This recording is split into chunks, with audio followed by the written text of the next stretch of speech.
2189، ایک اور سند سے بھی یہ روایت منقول ہے۔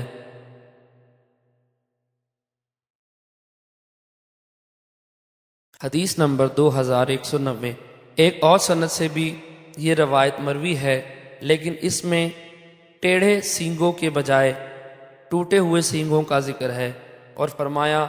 اس سے اس کے پہلو اور پیٹھ کو داغا جائے گا، پیشانی کا ذکر نہیں۔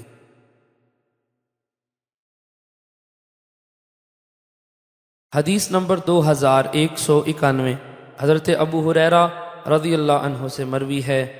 وہ رسول اکرم صلی اللہ علیہ وسلم سے روایت کرتے ہیں، آپ نے فرمایا جب کوئی شخص اللہ تعالیٰ کا حق ادا نہ کرے یا صدقہ نہ دے، آگے پہلے کی طرح ہیں۔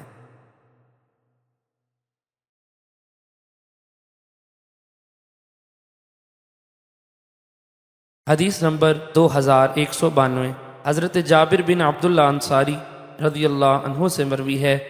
فرماتے ہیں میں نے رسول اکرم صلی اللہ علیہ وسلم سے سنا، آپ نے فرمایا جو اونٹوں والا ان کا حق ادا نہ کریں تو قیامت کے دن اس کے اونٹ اصل تعداد سے بڑھ کر آئیں گے،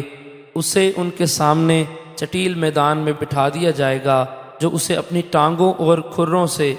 روندیں گے۔ اس طرح جو گائے کے مالک اس کے حق ادا نہ کریں تو قیامت کے دن اصل تعداد سے زیادہ آئیں گی اور اسے ان کے سامنے چٹیل میدان میں بٹھایا جائے گا اور وہ اس کو اپنے پاؤں اور کھروں سے روندیں گی۔ یوں ہی اگر بکریوں کے مالک نے ان کا حق ادا نہ کیا تو وہ قیامت کے دن اصل تعداد سے بڑھ کر آئیں گی اور اس کو ان کے سامنے چٹیل میدان میں بٹھایا جائے گا اور وہ اسے اپنے سینگوں کے ساتھ ماریں گی اور کھروں کے ساتھ روندیں گی۔ قیامت کے دن میں کوئی بھی سینگوں کے بغیر یا ٹوٹے ہوئے سینگ والی نہیں ہوگی۔ اس طرح جو شخص خزانے کا مالک ہو اور اس میں سے اس کا حق ادا نہ کرے، قیامت کے دن اس کا خزانہ گنجے سانپ کی شکل میں آئے گا اور وہ منہ کھولے ہوئے اس کے پیچھے جائے گا اور وہ اس سے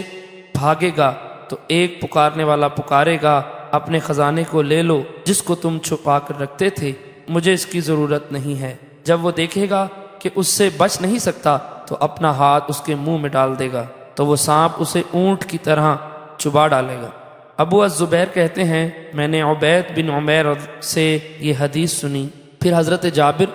بن عبداللہ رضی اللہ عنہ سے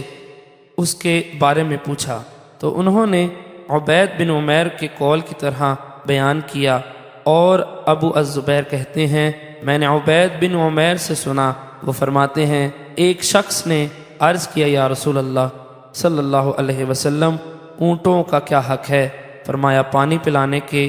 موقع پر اس اونٹنی کا دودھ دوہنا تاکہ لوگ پئیں، اس کے ڈول کو بطور ادھار دینا، اونٹ کو جفتی کرنے کے لیے دینا، اونٹنی دودھ پینے کے لیے کسی کو ادھار دینا اور اللہ تعالیٰ کے راستے میں سواری کے لیے دینا۔